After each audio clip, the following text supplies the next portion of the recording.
Ambassador Veltar adjusted his ceremonial robes as he entered the grand chamber of the Galactic Council.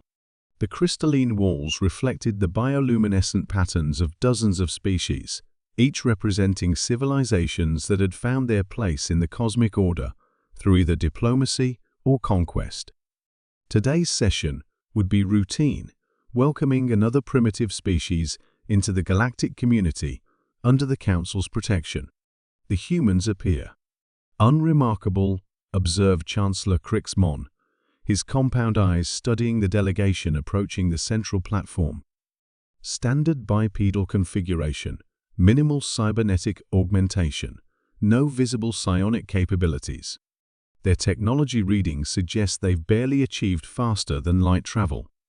The human delegation consisted of 5 individuals wearing simple dark suits that seemed almost primitive compared to the advanced materials and energy-based clothing worn by other species. Their leader, a middle-aged woman with graying hair, carried herself with quiet confidence that seemed oddly misplaced given humanity's obvious technological inferiority.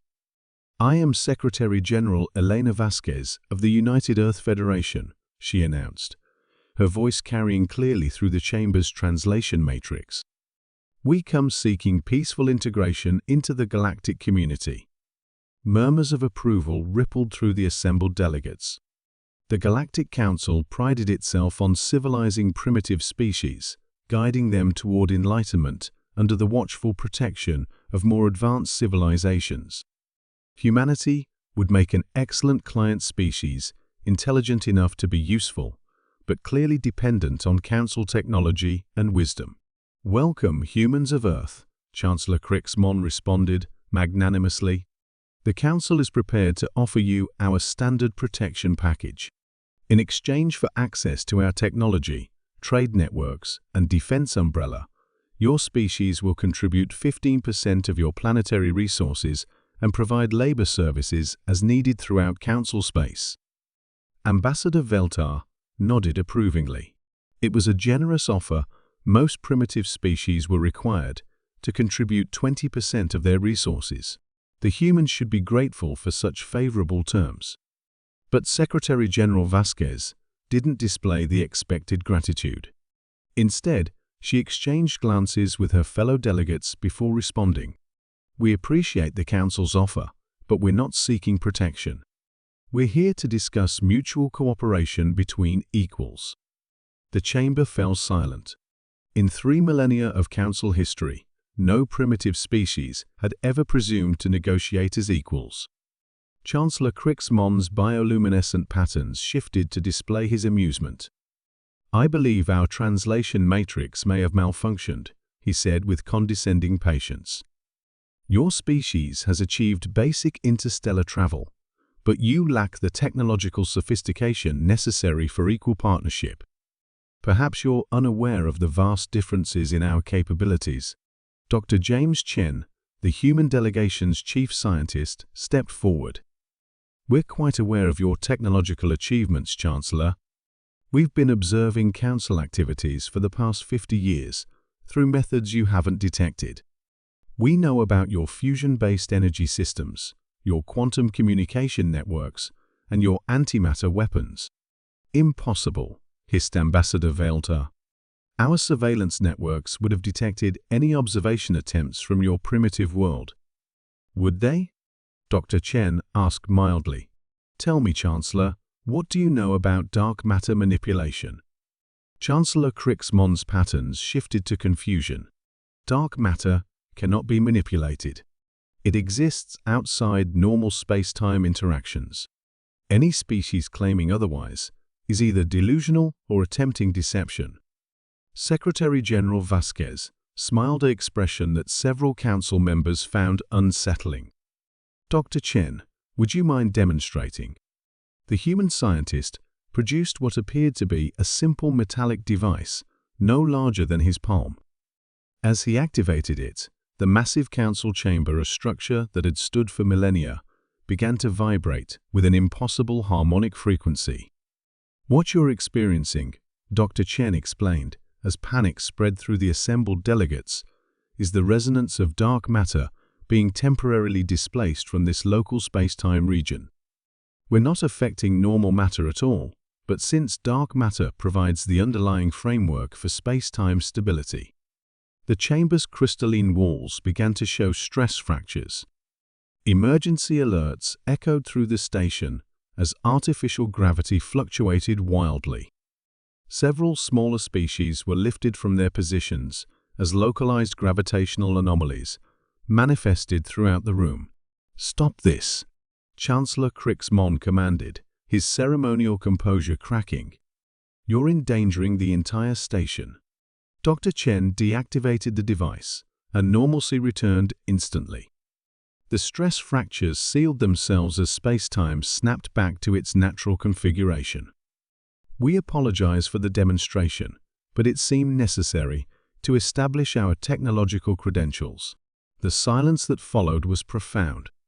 Every species in the Council had spent millennia developing increasingly sophisticated ways to manipulate normal matter and energy.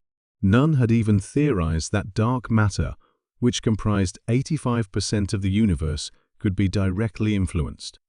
Ambassador Velter's voice carried a tremor he couldn't suppress. "How?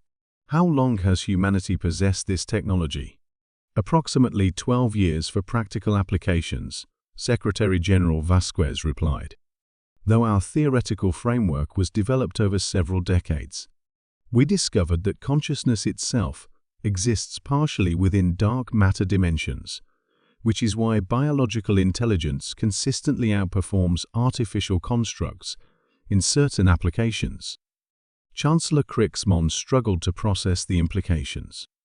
If humans could manipulate the fundamental structure of space-time itself, their apparent technological primitivity was clearly deliberate concealment. "Why have you hidden these capabilities? Why maintain the facade of a developing civilization?" "Because," Vasquez said with gentle patience, "we learned from observing your council's history. Every time a species reveals advanced capabilities too early, they either become targets for conquest or are forced into defensive alliances. We preferred to develop our abilities quietly while studying galactic civilization." Dr. Chen added, "We also wanted to understand the social dynamics of interstellar politics before revealing our true nature. Frankly, we're not impressed with the Council's tendency toward hierarchical dominant structures." The human delegation's third member, General Patricia Wong, spoke for the first time. "Our military analysts have wargame scenarios involving every major Council fleet. Dark matter manipulation allows for instantaneous communication across any distance, teleportation of matter without energy expenditure, and the ability to destabilize enemy vessels by selectively altering space-time density around their hulls." "You're threatening us," Ambassador Velter accused, though his aggressive posture had deflated considerably. "Not at all," Secretary General Vasquez corrected. "We're explaining why the traditional protection for resources model doesn't apply to humanity. We don't need your protection, and we're entirely self-sufficient in terms of resources. What we're offering is partnership between civilizations that could benefit from mutual cooperation." Chancellor Crixmon found himself in an unprecedented situation. The Council's entire structure was built on the assumption that technological advancement followed predictable patterns. Species developed fusion power, then antimatter manipulation, then eventually achieved interstellar travel. The idea that a apparently primitive species could leapfrog directly to manipulating the universe's fundamental structure challenged everything he understood about cosmic civilization.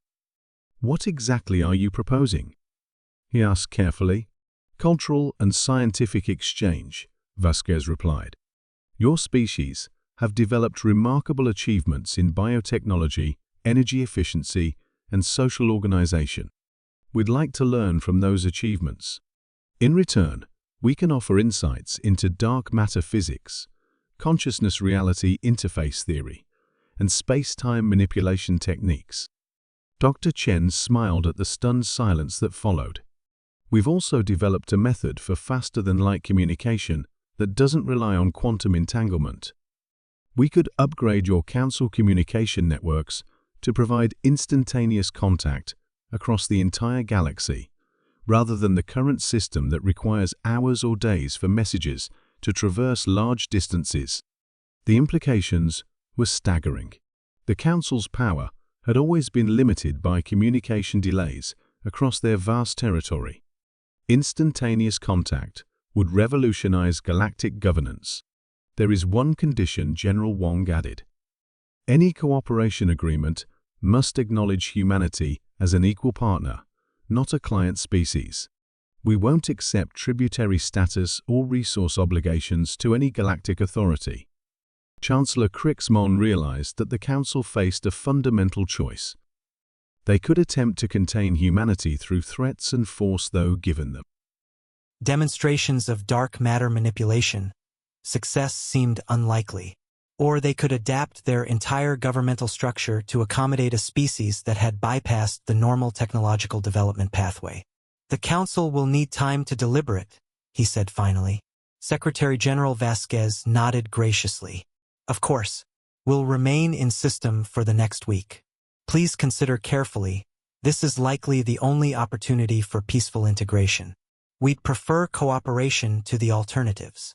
As the human delegation departed, leaving behind a chamber full of deeply unsettled alien dignitaries, Ambassador Veltar turned to Chancellor Crixmon. We made a catastrophic error in assessment, he admitted quietly. How do we explain to our member species that everything we thought we knew about technological development was wrong? Chancellor Crixmon watched the humans disappear through the chamber's exit, his mind racing through the implications of this first contact.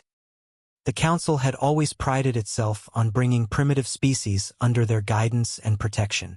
Now they faced the humbling realization that humanity had been studying them like specimens while developing capabilities that made Council technology seem primitive by comparison. The galaxy would never be the same.